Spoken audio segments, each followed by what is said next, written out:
beliau kita telah menyaksikan berbagai peningkatan signifikan dalam keamanan sosial, dalam aspek keamanan dan sosial di Provinsi Aceh, dan beliau juga memiliki peran krusial dalam memperkuat sinergi antara TNI dan Polri yang solid, khususnya Kodam Iskandar Muda dan Polda Aceh.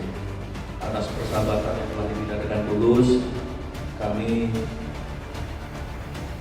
yang terjalin selama ini dapat terus kita jaga bersama, dan Jenderal merupakan anggota kehormatan Polri.